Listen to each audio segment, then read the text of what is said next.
بسم اللہ الرحمن الرحیم۔ السلام علیکم۔ ناول تیری میری ایک مرضی، ایپیسوڈ 2۔ اس دن ہلکی ہلکی بارش ہو رہی تھی۔ پلاسٹک کور والی فائل سر پہ رکھے وہ کسی بھی بس یا ویگن کا انتظار کر رہی تھی۔ کئی لوگ موجود تھے۔ وہ بڑے مطمئن انداز میں کن من بارش کی بوندوں کا لطف لے رہی تھی۔ گرے رنگ کی سڑک آنن فانن سیاہ پڑ جاتی۔ تب یہ گھبرایا ہوا لڑکا قمیض کے کف کے بٹن بند کرتا ہوا اس کے قریب آ کر کھڑا ہو گیا۔ کیا 1:30 بجے والی بس نکل گئی؟ اس نے سادہ لہجے میں فائزہ سے پوچھا تھا۔ فائزہ کو ہنسی آ گئی۔ دن کے 2:30 بجے کوئی پوچھے کہ 1:30 بج گیا تو ہنسی تو آئے گی نا۔ دراصل ہر بس کا ٹائم ہوتا ہے لیکن ہمارے یہاں ٹائم کا خیال نہیں رکھا جاتا۔ وہ جھیم کر صفائی دینے لگا۔ میرا خیال ہے 1:30 والی بس آ رہی ہے۔ وہ مسلسل جھکا ہوا سامنے آنے والی ٹریفک کو دیکھ رہا تھا۔ بچگانہ سا انداز تھا۔ پرشوق نظریں آنے والی بس کو دیکھتی رہی مگر یہ اس کی 1:30 بجے والی بس نہیں تھی۔ آپ کس نمبر والی بس کا انتظار کر رہی ہیں؟ 4 نمبر، فائزہ کے منہ سے نکلا۔ اوہ مجھے بھی۔ پھر 4 نمبر والی میں فائزہ بیٹھ گئی۔ وہ پائیدان پہ کھڑا ہو گیا۔ کوئی خاتون کسی سٹاپ پہ اترتی تو وہ بھی اتر جاتا، پھر بس پر تھپکی دے کر پائیدان پہ کھڑا ہو جاتا۔ فائزہ کو یوں ہی شک ہوا کہ وہ فائزہ کے اترنے کا انتظار کر رہا ہے۔ اماں کی نصیحتیں، خدشے، وہ بے چین ہو گئی اور اپنے سٹاپ سے ایک سٹاپ پہلے اتر گئی۔ وہ نہیں اترا۔ اب اسے پیدل چلنا تھا۔ شکر ہے بارش تیز نہیں ہوئی۔ اس نے موٹی چادر سے جسم لپیٹا ہوا تھا۔ امی کی ہدایات یاد آ رہی تھی۔ راستے میں کسی لڑکے سے بات نہ کرنا، اس کی کسی بات کا جواب نہ دینا، آنچل ادھر ادھر نہ لٹکانا۔ مردوں کو ترغیب ہوتی ہے مگر وہ انہیں کیسے بتاتی؟ راستہ چلتے ہوئے لوگ اس قدر عجلت میں ہوتے ہیں، کسی کو کسی سے مخاطب ہونے کی فرصت ہی نہ تھی۔ صبح آسمان پر بادل دیکھ کر امی نے پریشانی کا اظہار کیا تھا۔ فائزہ نے کہا تھا، امی میں کوئی اکیلی تو نہیں جاتی؟ موسم سب کے ساتھ لیے ایک جیسا ہوتا ہے۔ اس روز پھر وہ گھبرایا ہوا تھا۔ مجھے آج پھر دیر ہوگی۔ کیا 4 نمبر کی 1:30 بجے والی بس نکل گئی؟ پتہ نہیں، فائزہ نے کہا۔ وہ ادھر ادھر دیکھتے ہوئے بولا، میں آپ کا نام پوچھ سکتا ہوں؟ نہیں۔ فائزہ نے رخ موڑ لیا۔ امی کی نصیحتیں۔ سوری۔ اس نے یہ انکار قبول کر لیا تھا اور پھر اسی ذوق و شوق سے بس کی آمد کا انتظار کرنے لگا۔ کئی دن بلکہ کافی دن ان کا اسی طرح ساتھ ہوا۔ اب فائزہ بھی اس کی منتظر رہنے لگی تھی۔ نہ جانے کہاں جاتا تھا یا آتا تھا کہیں سے۔ 2:30 بجے دوپہر کو 1:30 بجے والی بس سے۔ اس دن بس کو آتے دیکھ کر وہ آگے بڑھی۔ ٹھوکر سے لڑکھڑائی تو ہاتھ سے کتابیں نیچے جا گری۔ لڑکے نے جلدی سے اٹھا کر اسے دے دی۔ وہ شکریہ کہہ کے بس کی طرف دوڑی۔ اس دن وہ سوار نہ ہو سکا لیکن اگلا دن حیرت کا دن تھا۔ صبح کو اپنے محلے کے سٹاپ پہ سے دیکھ کے فائزہ حواس باختہ ہوگی۔ یہ یہاں؟ اسے میرے محلے کا کس نے بتایا؟ یا یہ اتفاق؟ اسے دیکھ کر لپکتا ہوا آیا۔ شکر ہے مجھے یہیں مل گئی۔ کل کتابوں کے ساتھ جو آپ کی کاپی بھی گر گئی تھی اور اچھل کے بینچ کے پیچھے جا پڑی۔ میں اسے اٹھانے ادھر گیا تو آپ بس میں جا چکی تھی، پھر بس چلے گی، میں بھی نہیں چڑھ سکا۔ فائزہ اسے حیران نظروں سے دیکھ رہی تھی۔ وہ کچھ خجل سا ہو کر سر پر ہاتھ پھیرنے لگا۔ وہ میں نے ایک بار آپ کو یہاں اترتے دیکھا تھا۔ وہ صفائی پیش کرنے لگا۔ فائزہ کچھ نہ بولی۔ ممکن ہے کبھی ایسا ہوا ہو، بلکہ کئی بار ایسا ہوا ہی تھا کہ وہ اتر گئی تھی، وہ نہیں اترا۔ پہلی بار البتہ وہ ایک سٹاپ پہلے اتر گئی تھی۔ وہ بس میں بیٹھ کے کاپی کا جائزہ لینے لگی۔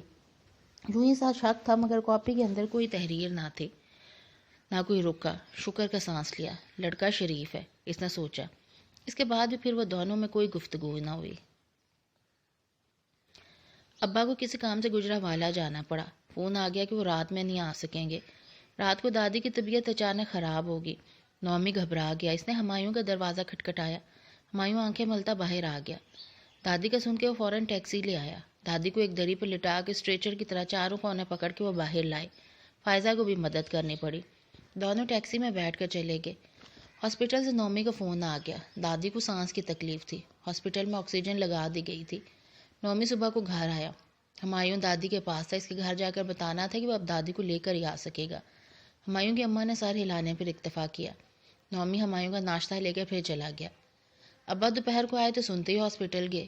شام تک دادی گھر آ گئی۔ پھر ابا نے ہمایوں کا شکریہ ادا کیا۔ اس کے والد کا بھی شکریہ ادا کیا۔ وہ ہنس دیے، بولے شکریہ کی کوئی بات نہیں، محلے میں ساتھ رہنا اور پڑوسی رشتہ داروں سے بڑھ کر ہوتے ہیں۔ ہم ایک دوسرے کے کام نہیں آئیں گے تو کیا فرشتے آسمان سے اتریں گے؟ کہہ کر کہل گئے۔ ابا بھی مسکرائے۔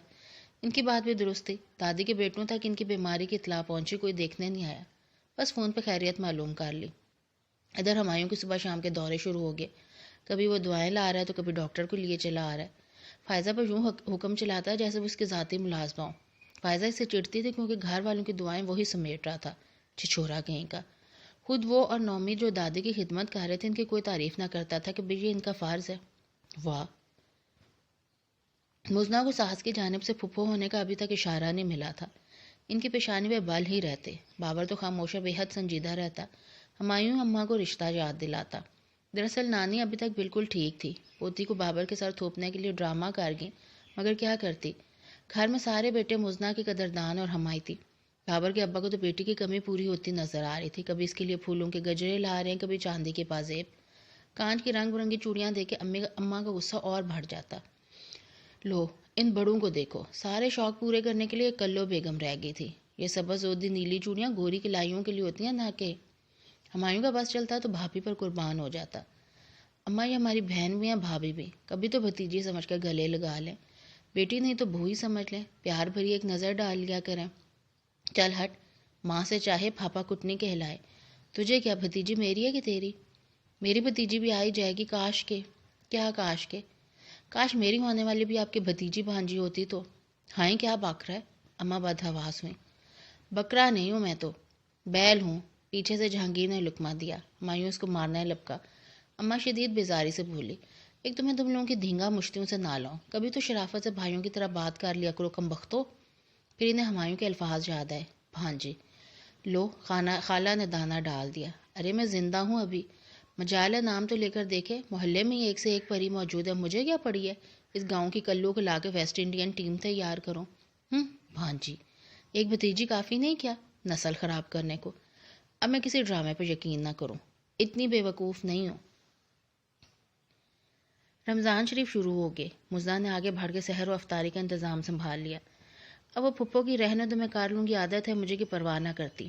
بابر کے ابا سودا لا کر بہو کے حوالے کرتے، وہ افطاری میں مصروف ہو جاتی۔ اماں کو آرام ملا تو پچھلے رمضان کی تھکاوٹ یاد آئی۔ سحری افطاری کی مصروفیات میں قرآن شریف پڑھنے کا وقت کم ملتا، اس بار جی جان سے عبادت کی۔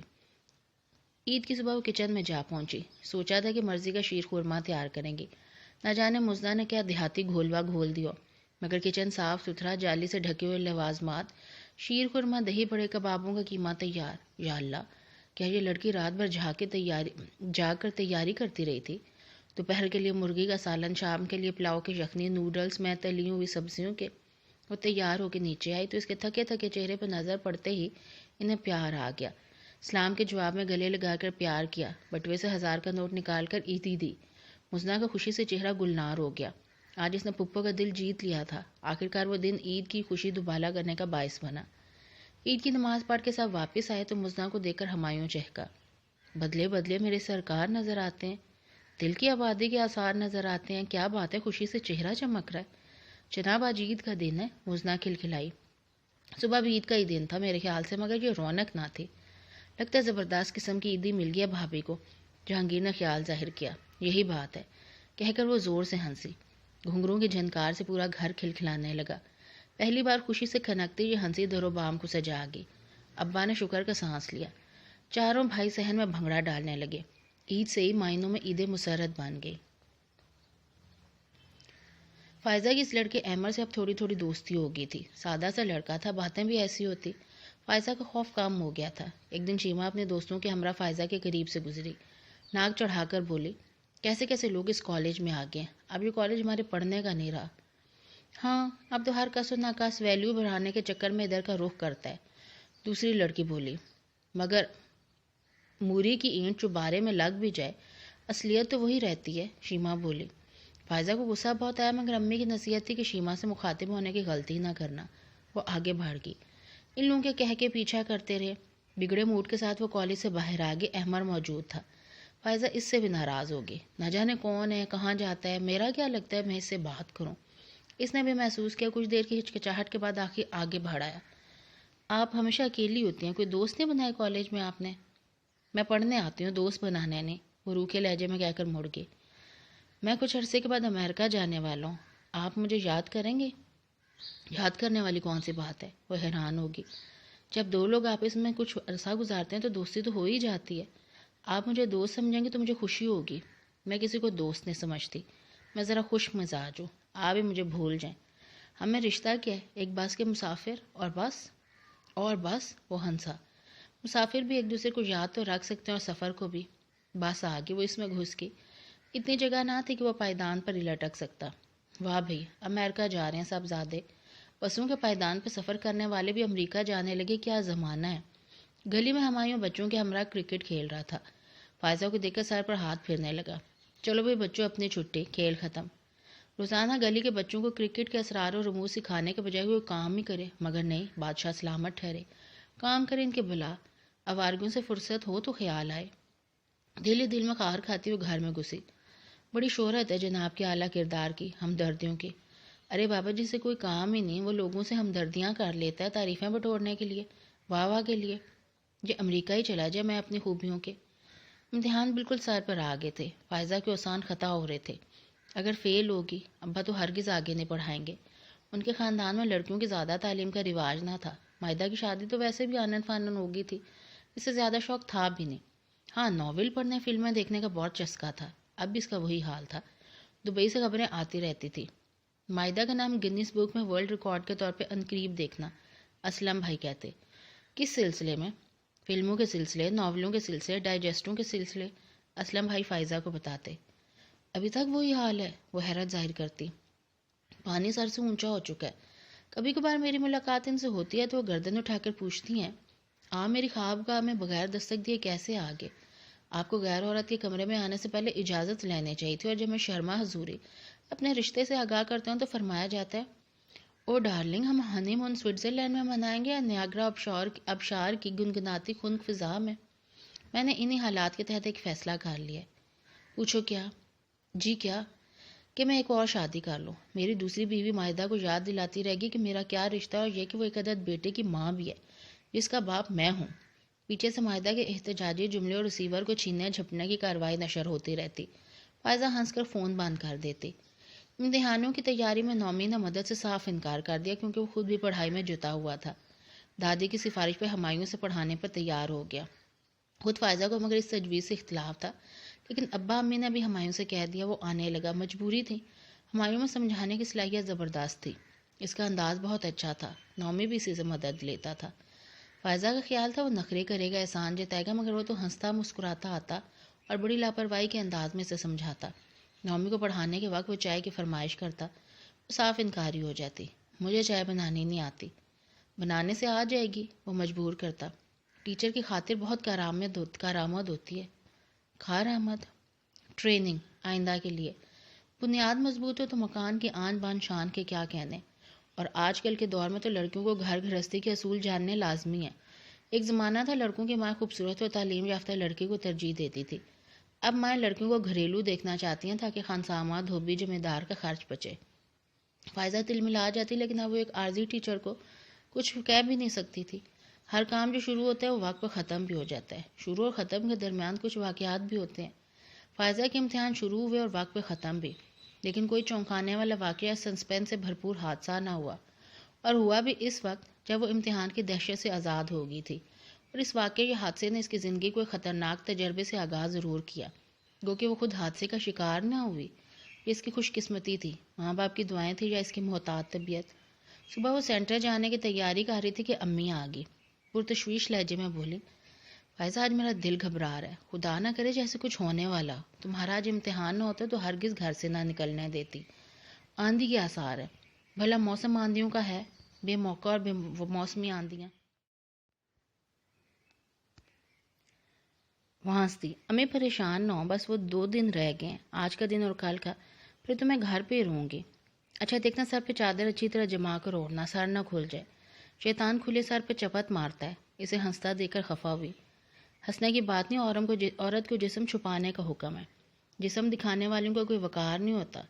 زیب زینت چھپانے میں عورت کی عزت ہے، اور جو عورت اپنی عزت کا خیال نہیں رکھتی اس میں کوئی بھلائی نہیں۔ امی آپ کو تو خام خواہ وہم رہتا ہے، سچی کالج میں سب میری چادر اور پردے کا مذاق اڑاتے ہیں، جس میں تو بعض دفعہ اتنی دھکم پیل ہوتی ہے کہ چادر اتر جاتی ہے، پھر بھی میں خیال رکھتی ہوں، اسے اسکارف بھی لینے لگی ہوں۔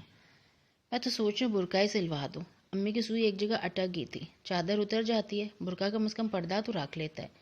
وہ سر پر ہاتھ مار کر باہر آ گئی، پیچھے سے ہدایتیں دیتی امی آئیں، سیدھی گھر آنا، مائدہ کے آنے کی خبر ہے۔ مائدہ کی تو آنے کی کئی دن سے خبر اڑی تھی، مگر پتہ نہیں اب پھر اس کا پروگرام کینسل نہ ہو گیا۔ سینٹر جانے کے لیے اپنے اسٹاپ سے بس بھی نہیں ملتی تھی، اس لیے پھپھو کے گھر کی طرف جانا پڑتا تھا۔ واپسی میں وہ کبھی کبھار ان کے گھر رک جاتی تھی۔ اسٹاپ پر آئی تو احساس ہوا کہ اسے پہنچنے میں دیر ہوگی۔ وہ گھڑی پہ نظر ڈالے کھڑی تھی کہ اچانک ایک کار اس کے سامنے آ کر رک گئی۔ وہ اچھل کے پیچھے ہوئی۔ اندر سے ایک کہکا برآمد ہوا۔ باس کے پائیدان پہ سفر کرنے والا کار میں بیٹھ کے اسے دعوت دے رہا تھا۔ اور میں تمہیں تمہارے سینٹر پہ چھوڑ دوں۔ شکریہ، میں چلی جاؤں گی، قدر خشک لہجے میں بولی۔ اسے یہاں کا پتہ کیسے چلا؟ میں ادھر ہی جا رہا تھا، اس لیے تمہیں دیکھ کر رک گیا۔ اس کے چہرے اور لہجے میں دل گرفتی اور مایوسی تھی۔ فائزہ کو ترس آ گیا۔ یہ کار کس کی ہے؟ مشکوک لہجے میں پوچھا۔ میری اپنی، میرا مطلب ابا کی ہے۔ 1000 خوشامد کے بعد دیتے ہیں مجھے وہ۔ کبھی کبھار کام بہت ضروری تھا، اس لیے ادھر سے گزرا رہا تھا تو تمہیں دیکھ لیا۔ فائزہ نے سنگ دلی کو گولی ماری اور بڑے اعتماد سے پچھلے سیٹ پر بیٹھ گئی۔ آگے کیوں نہیں؟ بچوں کی طرح بسورا۔ بس ایسے ہی ٹھیک ہے، چلو دیر ہو رہی ہے۔ تمہاری مرضی، میں تمہیں لینے بھی آؤں گا، انتظار کر لینا۔ وہ راضی برضا تھا۔ نہیں، میں اپنی بس سے آؤں گی۔ 4 نمبر کی 1.5 والی؟ نہیں، جو بھی مل گئی۔ تم نے ابھی تک اپنا نام نہیں بتایا۔ اللہ رے بے تکلفی، ضرورت نہیں سمجھی۔ ہم اتنے دن سے مل رہے ہیں، دوستی تو ہو جاتی ہے۔ میں کسی سے دوستی نہیں کرتی، پھر بھی میں تمہیں لینے ضرور آؤں گا۔ پیپر کب ختم ہوگا؟ پتہ نہیں، چلو خیر، انتظار نہ کرنا۔ دل چاہا تو آؤں گی ورنہ نہیں۔ تم دل کا کہا مانتی ہو؟ کبھی کبھی۔ مجھے واپسی پر یہیں اتار دینا۔ گھر پر کیوں نہیں؟ سوال مت کرو، وہ ڈپٹ کر بولی۔ ابھی تک تو کوئی غیر شریفانہ حرکت یا بات نہیں کی تھی۔ گنڈا بدماش بہرحال نے کچھ احمق لگتا ہے۔ ایسے لوگ سازشی نہیں ہوتے۔ میری امی بہت نائس لیڈی ہیں۔ وہ اب اپنے گھر والوں کی باتیں کر رہا تھا۔ میری بہن ایسی، بھابھی ایسی، بھائی یوں، ابا ووں۔ تمہاری امی اور بہن بھائی کیسے ہیں؟ میری امی کو معلوم ہو گیا کہ میں تمہاری گاڑی میں بیٹھی ہوں تو مجھے قتل کر دیں گے اور لمحہ بھر نہیں ہچکچائیں گے، اور ابا امی کو مار دیں گے۔ اتنی سنگ دلی؟ اف، مگر قصور یہ کہ نافرمانی کی سزا تو ملنی چاہیے، اور امی کو ان کی بے خبری کی۔ تم مبالغے سے کام لے رہی ہو، یہ سزا تو بہت زیادہ ہے۔ وہ سر سہلا رہا تھا۔ تمہیں میرے بارے میں کیسے علم ہوا اس جگہ کا؟ ڈھونڈنے والے تو غاروں کھائیوں کا بھی پتہ لگا لیتے ہیں۔ دراصل میں تمہارا پیچھا کیا کرتا تھا، مجھے شوق ہے، برا شوق ہے، بس اب روک دو۔ سینٹر آ گیا تو اترتے ہوئے بولی۔ میں تمہارا اعتبار نہیں کر سکتی، انتظار نہ کرنا، میں یہیں موجود رہوں گا۔ اس دیوار کے ساتھ تو تمہیں میرے ساتھ چلنا ہوگا۔ وہ پورے اعتماد تھا۔ وہاں کیا زبردستی ہے، زبردستی کی دھونس۔ وہ آ گئی تھی مگر دل دھک دھک کر رہا تھا، کسی نے دیکھ لیا ہوگا، کوئی پوچھے گا تمہیں جلدی کی وجہ سے۔ وہ اب دل کو تسلی دے رہی تھی۔ کیا ہو گیا، میں اتنی بزدل تو نہیں؟ پھر وہ امریکہ چلا جائے گا، شاید زندگی میں کبھی ملنا ہی نہ ہو۔ ڈرنے کی کیا بات ہے؟ پیپر آسان تھا۔ کمرے سے نکلنے والی وہ پہلی لڑکی تھی۔ کیا وہ انتظار کر رہا ہوگا؟ اگر میں نہ گئی، کہیں کوئی غلط حرکت نہ کر بیٹھے۔ اس پر اپنے خوف کا اظہار کرنا غلطی ہوگی۔ میرے بیٹھنے سے کتنا خوش ہو گیا تھا۔ گھر والوں کا تعارف شروع کر دیا، جیسے مجھے تو بڑی خواہش تھی ان سے ملنے کی۔ ممکن ہے اس وقت مجھے گھر لے جانا چاہے، صاف انکار، یا پھر دیکھو کہتا کیا ہے۔ مین گیٹ کے بجائے پچھلے چھوٹے گیٹ کی طرف چال دی۔ گیٹ پر تو بے شمار لوگ ان گنت گاڑیاں لڑکیوں کے انتظار میں موجود، پیچھے جانے سے بہتر تھا۔ پتلی گلی سے گزرتے ہوئے اس نے دیوار کے پار جھانکنے کی کوشش کی۔ ارے سامنے دیوار کے ساتھ اس کی گاڑی کھڑی تھی، اور حیرت و خوف کا جھٹکا۔ وہ لڑکھڑا گئی، جیسے زوردار زلزلے نے اسے زمین سے اچھال دیا۔ گاڑی میں اگلی سیٹ پر شیما موجود تھی۔ شیما دونوں کس کی طرف پشت تھی، اتنے مطمئن تھے کہ نہ کوئی ڈر تھا نہ خدشہ۔ ان کی باتیں وہ صاف طور پہ سن سکتی تھی۔ سر نیچے کیے وہ کچھ اور آگے بڑھ گئی تاکہ صحیح طور پہ ان کے مکالمے سن سکے اور معاملات جان سکے۔ دل زور زور سے دھڑ دھڑ کر رہا تھا۔ سمجھ گئے ہو نا، تم نے مارکا سر کر لیا ہے، اب میری خواہش کا دار و مدار تم پر ہے۔ کیمرہ ہے نا تیار؟ شیما کہہ رہی تھی۔ ہاں اماں، ریل ڈلوا لی، اب تم جاؤ، کہیں وہ آ نہ جائے۔ احمر کہہ رہا تھا۔ نہیں آتی، بلکہ جب تک ہر لڑکی پیپر ختم نہ کر لے وہ نہیں آئے گی۔ آئے بھی تو سامنے سے، میں دیکھتے ہی بھاگ جاؤں گی۔ ایسے زاویے سے تصویریں لینا کہ ماں باپ تڑپ اٹھے، انہیں کہیں سر اٹھانے سر چھپانے کی جگہ نہ ملے۔ شیما کے لہجے میں زہر تھا۔ اچھا سن لیا، تمہیں آخر کیا دشمنی ہے؟ میرے ماموں اس کی بڑی بہن پر عاشق تھے، امی نے رشتہ دیا تو جواب ملا لڑکے کا کردار درست نہیں۔ تو یہ بات غلط تو نہیں ہے، وہ ہیں تو بگڑے ہوئے۔ لڑکوں کا کیا بگڑتا ہے؟ دولت پوزیشن کیا نہ تھا مگر نخرے، اور مائدہ میں کیا خوبی تھی، بس خوش مزاج اور چنچل سی تھی۔ ماموں کو اس کی ہنسی نے لوٹ لیا، جب سے اب تک بھولے نہیں اپنی شکست۔ اب ان لوگوں کو پتہ چلے گا کہ کردار کا کس کا درست نہیں۔ بیٹی کی تصویریں دیکھ کر دفن کے لیے زمین تلاش کریں گے، مگر تمہارا اس میں کیا فائدہ ہے؟ بس مجھے ان سب سے نفرت ہے، ضد ہو گیا مجھے۔ ماموں ہر وقت شراب میں مدہوش، امی کے آنسو، ان کی تسکین کے لیے میں نے یہ منصوبہ بنایا۔ تمہارا وہ دوست کہاں ہے جو تصویریں اتارے گا؟ نیچے اترتے اترتے اس نے بات پلٹ دی تھی۔ وہیں گھر پر؟ احمر کی آواز سست تھی۔ تم کو بڑی ہمدردی ہے، اس لیے مجھے ڈر ہے کہ تم اس طرح پرفارم نہیں کر سکو کہ جیسا میں چاہتی ہوں۔ اچھا یہ ہو سکتا ہے کہ تم اس ڈرامے کے بعد اسے شادی کر لینا، یہی تمہارا انعام ہوگا، آپ خوش؟ وہ شوق ہوئی۔ وہ لوگ شادی کرنے کے بجائے مجھے گولی مار دینا پسند کریں گے۔ وہ سنجیدہ تھا۔ اوہو ڈر رہے ہو، کچھ نہیں ہوتا، تم دیکھنا۔ یہ جرم ہے شیما، میں اس کے انجام سے ڈر رہا ہوں۔ ایک معصوم با کردار لڑکی پہ بہتان اللہ کو پسند نہیں۔ سب جانتی ہوں، بس تم وہی کرو جو میں کہتی ہوں۔ دنیا میں اس سے زیادہ جرائم ہو رہے ہیں، کون پوچھتا ہے؟ تم اس کے بعد توبہ کر لینا۔ اچھا بابا اب تم جاؤ، میں سب کچھ اسی طرح کروں گا جو تم چاہتی ہو۔ اپنے ساتھ کچھ قابل اعتراض تصویریں بنا کر نیگیٹو تمہارے حوالے۔ خوش؟ فائزہ کی آنکھوں میں ترمرے سے ناچ رہے تھے۔ وہ رونا چاہتی تھی، میری آنکھیں یکدم خشک تھیں۔ احساب جواب دے چکے تھے۔ جنبش بھی مشکل تھی لیکن ذہن حرکت میں تھا، وقت کام میں۔ اسے شعور کی طرف کھینچ رہا تھا۔ آخرکار وہ اپنی جگہ سے ہٹی، پھر جیسے اس کے قدموں میں بجلی بھر گئی۔ پیپر کے اختتام پہ لڑکیاں ہجوم کی صورت گیٹ سے باہر نکلی تھی۔ اس گلی کے اختتام پر دوسری گلی جو آخرکار اسے مین روڈ پہ لے آئی۔ اتفاق سے 4 نمبر والی بس آ ہی رہی تھی۔ جسم بے قابو، دل باہر نکلنے کو بےتاب۔ ایک ذہن درست فیصلے کر رہا تھا کہ اس بے-اختیاری نے اسے سنجان راستے سے صحیح راستے پہ لا ڈالا تھا۔ بس میں بیٹھ کے اس نے کھل کر سانس لیا۔ کچھ اوسان بھی بحال ہوئے مگر پیروں میں تھر تھراہٹ تھی۔ اپنے سٹاپ پہ اتر کے چند لمحے وہ یوں ہی کھڑی رہی۔ گلی میں ہمایوں کسی سے باتیں کر رہا تھا۔ باتیں ختم کر کے لپکتا ہوا اس کے پیچھے آیا۔ اتنی دیر؟ پیپر تو جلدی ختم ہو گیا تھا، تم کہاں رہ گئی تھی؟ خدائی فوجدار نہ ہو تو۔ تم سے مطلب ہے نا، خالہ نے کہا تھا کہ ان کا دل گھبرا رہا ہے، تم جا کر لے آؤ فائزہ کو۔ میں گیٹ پر کھڑا رہا، تم ملی نہیں۔ وہ میں پچھلی گلی سے آ گئی، ہماری والی بس ادھر سے گزرتی ہے اس لیے۔ وہ نرم پڑی۔ اس نے شکر ادا کیا، مگر آج وہ کس بات کا شکر ادا کرے؟ ماں کی دعاؤں کا اظہار، باپ کے اعتماد کا سائبان، خوش قسمتی۔ قدرت کہاں کہاں کیسے کیسے مددگار ہوتی ہے۔ نہ وہ کمرہ امتحان سے جلدی نکلتی، نہ شیما کو دیکھتی، اور باتیں، وہ سازش، وہ خطرناک منصوبہ، میرے اللہ تیرا شکریہ۔ آج ماں باپ کے اعتماد کو دھچکا پہنچا کر منمانی کرتی تو کل کیا ہوتا؟ بدنامی، رسوائی، بے غیرتی کے چرچے اور بے قصور ماں باپ پر۔ موت کے سائے کیسا قہر ٹوٹتا گھر پر، اگر وہ کار میں بیٹھ جاتی، مایوں سے دیکھ لیتا کیسے کیسے نگہبان ہے۔ گھر میں امی کے نرم گرم وجود سے لپٹ کر کیسا سکون ملا تھا۔ ہاں میں اس ماں کو دھوکہ دینے کا سوچ رہی تھی۔ نہ جانے وہ کیسی لڑکیاں ہوتی ہیں جو والدین کی شرمندگی کا باعث ہوتی ہیں۔ وہ تو محض ایک بار سوچ کر ہی مجرم بن گئی۔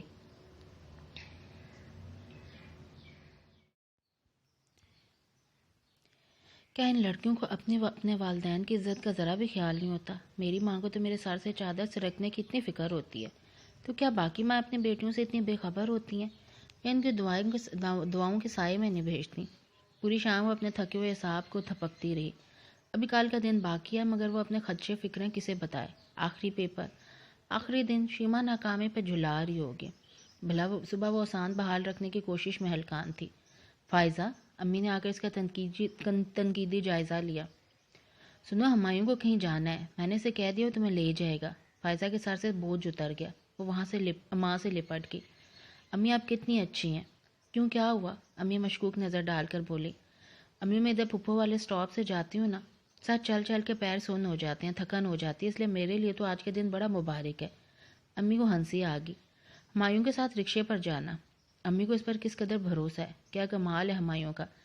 باہر کی ہواؤں سے برگشتہ ہر نظر پر شک کرنے والی امی ہمایوں کے لیے دل فراخ رکھتی ہیں، اور یہ ہمایوں کا ہی کمال تھا یا امی نے اس کے اندر کسی خاص خوبی کا ادراک کر لیا تھا؟ بہرحال وہ بے خوفی سے رکشے میں ہمایوں کے پاس بیٹھی تھی۔ کل کا پیپر بہت خراب ہوا تھا، تمہاری شکل پہ 12 بج رہے تھے، اصلی والے 12۔ وہ چونک گئی۔ کیا اس نے محسوس کر لیا تھا؟ میرا کوئی پیپر ابھی تک خراب نہیں ہوا، وہ قدر بدمزاجی سے بولی۔ کیوں، ہماری وجہ سے؟ بھئی ٹیچر ہو تو ایسا، اپنے منہ میاں مٹھو۔ سینٹر پر اتارتے ہوئے اس نے کہا، واپسی پر میں آ جاؤں گا، انتظار کرنا۔ شکر ادا کرتے وہ گیٹ میں داخل ہوگی۔ پیپر دے کے باہر نکلی تو احمد اسے دور سے نظر آ گیا۔ وہ اپنی گاڑی کے پاس کھڑا تھا۔ وہ لاپرواہی ظاہر کرتی آگے آئی، اس سے پہلے کہ وہ کار میں بیٹھ کے اس کی طرف آتا راستہ بلاک ہو گیا۔ وہ رک گیا اور ہمایوں رکشہ لے کر آ گیا۔ وہ اس پر بیٹھی تو امی کو دیکھ کر حیران ہوگی۔ میں مائدہ کا پتہ کرنے اس کے سسرال گئی تھی، مائدہ آئی نہیں، شاید اگلے مہینے آئے، پھر میں نے ہمایوں کو وہیں بلا لیا۔ امی کی موجودگی کس قدر اطمینان بخش تھی۔ عجیب سی طاقت کا احساس ہوا اور دل ہی دل میں وہ دعا کرنے لگی کہ کہیں امر اس کے رکشے کا پیچھا نہ کر رہا ہو، اور یہ شک درست نکلا۔ رکشے سے وہ اتری تو گلی کے سرے پر کار موجود تھی۔ گھبراہٹ کے مارے وہ لڑکھڑا گئی۔ امی نے پکڑ لیا، نہیں تو گر جاتی۔ گھر آتے وہ پلنگ پر گر گئی۔ آج تو گھر بھی دیکھ لیا، اف میرے خدا۔ امی کی گاؤں والی چاچی آئی ہوئی تھی، اسے دیکھتے ہی بولنے لگی، ارے اس لڑکی کا تو رنگ پیلا پھٹاک ہو رہا ہے، دودھ دہی کھلایا کر اسے صفیہ۔ وہ اٹھ بیٹھی، سلام کر کے جواب دیا، پیپر مشکل تھا چاچی، پسینے آگے تھے مجھے، وہیں فکر کے مارے یہ حال ہو گیا۔ خدا غارت کرے پیپروں کو، ارے کیا عذاب ہے یہ پیپر، خون ہی چوس لیتے ہیں بندے کا۔ شکر ہے ادھر گاؤں میں ایسے پیپر نہیں ہوتے، نہیں تو لوگ زمین پر ہل چلانا بھول جائیں کہ بھئی آج کیا ہل چلائیں گے، کیسے بیج بوئیں، پیپر دے کر آئے ہیں۔ خدا غارت کرے شہر کے رواجوں کو۔ خدا غارت کرے چاچی کا تکیہ کلام تھا، جو اکثر غلط جگہ پر استعمال ہوتا، اور امی بھی ان کے تکیہ کلام سے شرمندہ ہوتی۔ شام کو سائمہ اور رحمہ آگئی، اس کے امتحان ختم ہونے کا انتظار کر رہی تھی۔ فائزہ، سائمہ نے اس کے کان میں منہ گھسا کر کہا، ابھی دیکھا میں نے، وہ تیری چاچی خدا غارت کرے آئی ہوئی ہیں، مجھے پہلے بتا دیتی تو میں نہ آتی۔ چاچی کے ہاتھی امی اور دادی کی عبادت بڑھ جاتی، کیونکہ چاچی کو کہیں پر بھی تعریف نظر نہ آتی، ہر جگہ برائی تھی، وہ کسی کی تعریف کرنا جانتی ہی نہ تھی۔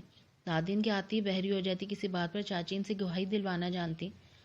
بھابھی جی آپ ہی بتائیں، میں نے بھلا کیا کہا تھا خدا غارت کرے؟ دادی کانوں کو ہاتھ لگاتی، خدا جانتا ہے مجھے تو سنا ہی نہیں دیتا۔ وہ بری و ذمہ ہو جاتی تو چاچی کو غصہ آ جاتا، امی کے پاس آ کے کہتی، صفیہ تمہاری ساس بڑی میسنی ہے، خدا غارت کرے سب سن کر انکاری ہو جاتی ہے، لو بھلا۔ امی بھی انہیں سمجھاتی کہ وہ کام سنتی ہیں، مگر چاچی کو یقین نہ آتا۔ امی اور دادی ان کی موجودگی میں شیر و شکر رہتی اور ناکردہ گناہوں کی معافی مانگتی رہتی خدا سے۔ فائزہ ان کا سامنا کرتے ہوئے گھبراتی تھی کہ جانے کا وہ اسے بھی غارت کرنے پہ تل جائیں۔ اس کو الگ تھلگ دے کر پیار سے بلاتی، بیٹاؤ کبھی ہمارے پاس بھی بیٹھا کرو، لڑکیاں بڑوں کی محفل سے تمیز تہذیب سیکھتی ہیں، بزرگوں کی صحبت کے بڑے فائدے ہیں، خدا غارت کرے ہماری پڑوس کی لڑکیوں کو، مجال ہے بیٹھ کر کچھ سیکھ لیں۔ اب ان لڑکیوں کے بخیو دھڑتے جن کو فائزہ کیا امی نے بھی کبھی دیکھا تک نہیں تھا۔ ارے فائزہ، رحمہ قریب آ کر منمنائی، کچھ پتہ ہے جتنے دن تو نے پیپر دیے ہمایوں نے بس اسٹاپ کے پھیرے لگائے، جب تو آ جاتی تب گھر واپس آتے ہیں۔ وہ کیوں؟ فائزہ حیران ہوئی۔ اور کل تو تجھے دیر ہوگی آنے میں تو کئی لڑکوں کو کی ٹھکائی کر دی تھی، سارے لڑکے گھروں میں گھس کے۔ فائزہ کے حوانک چہرے کو دیکھ کر دونوں کھل کھل ہنسی۔ بڑی خوش نصیب ہے فائزہ، ہمایوں اور اس کا انتظار، ایک ہم ہے، شکل کے اتنے برے نہیں، مجال ہے اس نے نظر ڈالی، یوں پاس سے گزر جائے گا جیسے سائمہ نے بھینس ہو۔ اور میں تو جب بھی ان کے گھر کسی کام سے جاتی ہوں اپنے کمرے سے چلانا شروع کر دیتا ہے کہ اماں چینی آج ختم اور ہلدی لانا میں بھول گیا، پیاز لہسن شام کو لے آؤں گا، لو بھلا جیسے ہم مانگتے ہیں۔ اس کے گھر ہمیشہ ہلدی لہسن مانگتے جاتے ہیں۔ اور ان کے اماں جان کو بیٹوں پر کس قدر فخر ہے، شہزادے کہتی ہیں، تعریفوں کے پل بناتی جاتی ہیں، کچے پل کے آتے جو دریا میں گرتے جو، ساری تعریفیں لوگوں کے سامنے کی ہیں، بغیر بتائے ان کے گھر جو تو تعریفیں سنو، لتاڑتی ملیں گی، کمبختوں اور منحوسوں کے سوا کوئی اور لفظ نہیں ہوتا۔ ماں پر سب کچھ سوٹ کرتا ہے، فائزہ نے کہا، میری امی کا بھی یہی حال ہے، صبح ذرا میں نے تھکن کا کہہ دیا تو خود رکشے پر جا کر لائیں۔ کرتی تو سب کی ماں یہی سب ہیں، سائمہ خود ترسی کے انداز میں بولی، مگر میری امی کی تو بات ہی جدا ہے، ان کا بس چلے تو سڑک پر چلتے لوگوں کا بلا کر میری ناقص کارکردگی کے ڈھنڈورے پیٹیں، روئیں مگر۔ اور پتہ ہے ایک دفعہ کیا ہوا؟ رحمہ نے سائمہ کی ہمدردی میں روتی آواز بنائی، اس کے لیے ایک اچھا بھلا رشتہ آیا، اس کی امی ان کے سامنے شروع ہوگی کہ یہ اول درجے کی نکمی ہے، کرتی دھرتی کچھ نہیں، البتہ گلی کے تمام گھروں کی خبریں سے غیب سے معلوم ہوتی رہتی ہیں، اور یہ ادھر کی ادھر لگانے میں استاد ہے۔ میری کئی دفعہ اپنے نان سے اسی کی لگائی بجائی کی وجہ سے جھڑپ ہوگی، بس جی، وہ لوگ ایسے بھاگے کہ آج تک نہیں آئے، اور بعد میں امی نے الٹا مجھے مارا کہ نہ تو ایسی ہوتی نہ میں ہر کسی سے شکایتیں کرتی۔ افسوس ہوا، میں آنٹی کو سمجھاؤں گی، اپنی اولاد کی ہر کسی سے برائی نہیں کرنی چاہیے، اچھے رشتے اڑن چھو ہو جاتے ہیں۔ ویسے سائمہ، ہمایوں کا رشتہ تیرے لیے بھجوا دوں؟ کیسا؟ فائزہ شرارت سے مسکرائی۔ سائمہ بدک کر دور ہوئی، بس اللہ نہ کرے، میں کہاں وہ تیرے لیے بنا ہے، تجھے مبارک ہو۔ چاچی نے اندر آتے ہوئے سلام داغا، خدا غارت کرے کس بات کی مبارک دے رہی ہو سہیلی کو۔ وہ تینوں بوکھلا گئی۔ رحمہ ذرا سمجھدار تھی، بولی، چاچی اس کے پیپر اچھے ہوئے ہیں نا، پاس ہو جائے گی، اسی کی مبارک دے رہی ہوں۔ تو خدا غارت کرے، یہ تو پریشان تھی کہ بہت مشکل تھا۔ دیکھو بچیوں، لڑکیوں کو آپس میں خسر پسر نہیں کرنی چاہیے، خدا غارت کرے لوگ اچھا نہیں سمجھتے، تمیز تو یہ ہے کہ بلند آواز میں باتیں کرو، ایسی باتیں جو سب کے کانوں کو بھلی لگیں۔ چاچی وہ کیسی باتیں ہیں جو سب کے کانوں کو بھلی لگیں؟ رحمہ نے شدید اشتیاق ظاہر کیا۔ چاچی نے گول شیشوں والی اینک سے انہیں گھورا. تمہاری ماں نے تمہیں نہیں سکھایا خدا غارت کرے؟ نہیں سکھایا، بس ڈانٹ ڈپٹ اور نکتہ چینی کرتی رہتی ہیں، بتاتی سکھاتی کچھ نہیں. رحمہ مایوسی سے بولی. ایسی ماؤں کو تو خدا سلامت رکھے، رحمہ نے جلدی اور بے ساختگی سے کہا. چاچی کچھ چپ سی ہوگی مگر ہانا تو جانتی نہ تھی. میں کہہ رہی تھی کہ خدا غارت کرے بری باتوں کو اور برا اور اچھی باتوں کو اچھا کر کے سکھائیں. ہمایوں کو جاب کیا ملی، گھر میں مبارکباد دینے والیوں کی قطار لگ گئی. اماں کو ان کو جوش و خروش پہ بڑا غصہ آتا کہ بھلا یہ ایرے گہرے نتھو خیروں کو خوش ہونے کی کیا ضرورت. انہیں کانوں کان خبر نہ ہوئی اور ہمایوں ہر گھر میں 4 لڈو بانٹ آیا. اب لڈو کھانے والوں کا فرض بنتا تھا کہ وہ گھر آ کے حاضری لگوا جائیں کہ یہی دنیا کا دستور ہے، خوشی میں شرکت. مگر اماں کو ہر قصر ناقص کی خوشی سے کیا غرض. ان پہ تو رہا یہ کہ فائزہ کی امی کے ساتھ چاچی آ گئی. فائزہ کی امی تو چاچی کو ٹال دینا چاہتی تھی مگر ہمایوں چاچی کو بھی 2 لڈو کھلا کر آیا تھا. وہ ان کی باتوں میں دلچسپی لیتا تھا، ہنستا تھا جب وہ کہتی اے بیٹا ہمایوں، لوگوں کی نہ کہو، خدا غارت کرے کسی کی خوشی میں خوش نہیں ہوتے. حضرت اللہ مارا انہیں کب خوش ہونے دیتا ہے. اے اس حسد کو بھی خدا غارت کرے. اب ہم تمہاری خوشی میں خوش ہیں. خدا غارت کرے بہت نیک سعادت مند ہو، بس خدا غارت کرے پڑوسیوں کے حسد سے بچ کر رہنا. اے ہاں. ہمایوں فائزہ کو کنکھیوں سے دے کر گلا صاف کر کے بولا. اچھا چاچی، کیا آپ پڑوسیوں سے کہہ نہیں سکتی کہ وہ حسد نہ کریں؟ جل کر کوئلہ ہوتے جاتے ہیں خام خواہ. اچھے رشتے بھی رنگ دیکھ کر آتے ہیں. آہستہ سے. کون آئے گا بیان ہے؟ مجھ غریب پر چھری گرے گی. فائزہ جل کر بھسم ہوگی. تیر سا لگا سینے پر. ہوں میں کیوں جلوں گی بھلا؟ ارے ہے کیا جس سے کوئی جلے؟ ایک ذرا سا رنگ ہو رہا ہے، شکل اچھی ہے، قد لمبا ہے، لوگوں میں مقبول بھی ہے. اسے پتہ چلے کہ بہت سے لوگ اسے خار کھاتے ہیں تو حقیقت معلوم ہو جائے گی. اتراتی شکل، چھچورا. اس نے سائمہ کے سامنے دل کے پھپھولے پھوڑے. وہی ہوا نا جو وہ کہتا ہے، تم خار کھاتی ہو، یعنی جلتی ہو اس کی مقبولیت سے. سب اس کی تعریف کرتے ہیں. پچھلے دنوں کرمو چوکیدار کے کوارٹر میں آگ لگی. سب تماشا دیکھتے رہے. بیچارہ کرمو جو ہمارے محلے میں رات بھر جھاگ کر ہماری حفاظت کرتا ہے، باہر کھڑا روتا بلبلاتا رہا. اس کے پوتے کو اندر آ کے شولوں سے باہر لانے کی ہمت کس نے کی؟ ہمایوں نے. ہاتھ جھلس کے بال جال کے اس نے پرواہ نہ کی، بال چھوٹے کروا لیے. فائزہ کو سائمہ کی بات اچھی نہیں لگی. تم تو کبھی ہمایوں کی تعریف نہیں کرتی تھی، کیا بات ہے، ٹریک بدل کیوں گیا؟ زبان خلق کو نا نکارہ خدا سمجھو، لوگ جو کہہ رہے ہیں میں وہی دہرا رہی ہوں. امی چاچی کے ساتھ ہمایوں کی مبارکبادی کے لیے جانے لگی تو فائزہ گھبرا گئی. اسے ہمایوں کی امی کی خبر تھی. ادھر فائزہ کی امی نے ہمایوں کے گھر میں قدم رکھے. ہمایوں کی اماں سنبھل کے ایسے سیدھی ہو بیٹھی جیسے متوقع حملہ آوروں سے مقابلہ کرنے پہ تیار ہوں. چاچو کے احساس نہ ہوا مگر فائزہ کی امی ٹھٹک گئی. سلام کے بعد خیریت پوچھی پھر کھڑی ہوگی. اماں نے شرما حضوری روکا. ابھی سے کہاں چل دیں، بیٹھو. بس ہمایوں کی مبارکباد کو آئی تھی. اللہ مبارک کرے. نومی کی دادی نے بھی بہت مبارکباد دی ہے، ان کی طبیعت ٹھیک نہیں. چاچی نے اس دوران اماں کا ہاتھ پکڑ لیا. مبارکباد دی. ابھی جملے منہ سے نکلے تھے کہ صفیہ بیگم واپسی کے لیے چل دیں. یہ چاچی کے لیے ضبط کا کڑا امتحان تھا. وہ مجبور تھی بولنے سے.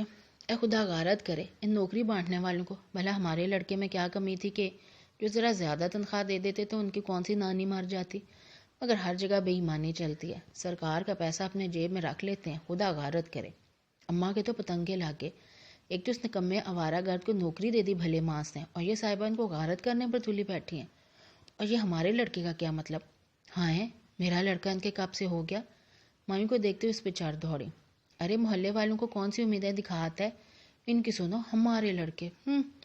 چڑیا کا بچہ پیدا نہ کر سکی، دوسروں کے بیٹے کو ہمارا لڑکا کہنے سے کیا ان کا ہو گیا؟ واجی خوب دھاند لیا. خبردار جو اب ان کے گھر جا کے شیخیاں بگھاری تو نے. نوکری ملی ہے کہیں کہ بادشاہت نہیں سونپی گئی ہے. نوکری کا مطلب غلامی ہوتا ہے، شاہی نہیں. مایوں کی سمجھ میں اتنا آ گیا کسی نے اسے ہمارے لڑکے کا خطاب بخشا. نوکری تو مل گئی نا اماں، مذاق نہیں ہے. کتنے لائق پڑھے لکھے لوگ مارے مارے پھیرے ہیں. اگر ہم میں کوئی بات تھی تب بھی مروب ہوگی وہ لوگ. انٹرویو لیتے ہوئے جھک گئے تھے وہ. جوتا اٹھانے جہانگیر کیوں چپ رہتا؟ واہ اپنی تو بات ہی کچھ اور ہے. ہمایوں جوش میں سن نہ سکا، بس ڈھینگے مارتا رہے. اور آتا کہ اماں تپ گئی. پہلے دن آفس سے آ کے اماں کے گلے لا گیا. پھر کہا اماں 2-3 کارڈ شادیوں کے رکھے ہیں. ہائے وہ موٹو صداقت اور سدا بہار سے آفام اکمل سب بیائی جا رہے ہیں. ایک ہم کنوارے بیٹھے ہیں. اب تو نوکری بھی لگ گئی، اب کیا دیر ہے؟ اماں ہکا بکا رہ گئی. پھر انہوں نے کاس کے پیٹھ پر دھموکا جھڑا. ارے منحوس دفتر روانگی سے پہلے کیوں خواہش نہ ظاہر کر دی کہ میں صحرا پہنا کے گھوڑے پر بٹھا کے تجھے دفتر بھیجتی، وہیں سے کسی چپڑاسن وپڑاسن کو دلہن بنا کر لے آتا. نکل جاتے سارے ارمان پہلے دن ہی۔ ہمایوں غیر متوقع دھموکے سے اچھل پڑا تھا۔ جہانگیر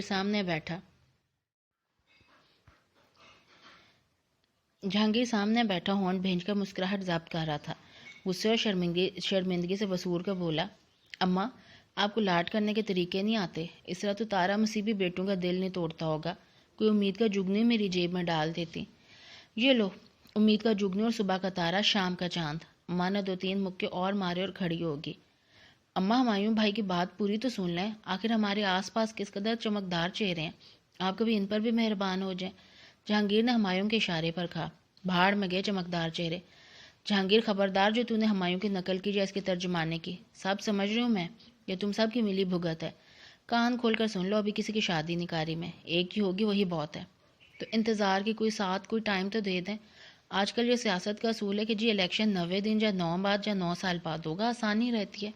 جہانگیر معصوم شکل بنائے بیٹھا تھا۔ ہیں؟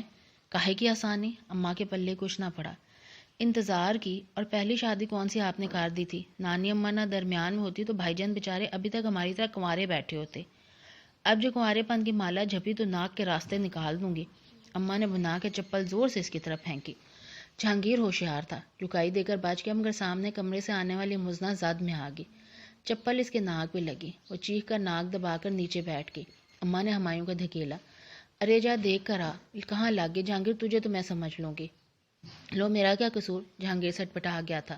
آپ کی نشانے کی داد دینی چاہیے اماں، آپ کو تو فوج میں چلے جانا چاہیے، نشانہ کیا ستھرا ہے، وہاں مجال ہے ناک کے سوا کہیں اور لگی ہو۔ پھر وہ گھبرا کے مزنہ کو ہلانے لگا۔ بھابھی زور سے تو نہیں لگ گئی؟ عنقریب آپ بھی ان حملوں سے بچنے کے گر جان لیں گی۔ مزنہ ناک دبا کر صحن کے بیسن کی طرف دوڑی، نال سے پانی لے کے ناک دھونے لگی۔ سفید واش بیسن خون سے سرخ ہو رہا تھا۔ اماں گھبرا گئی، آخر مزنہ کو لٹا دیا۔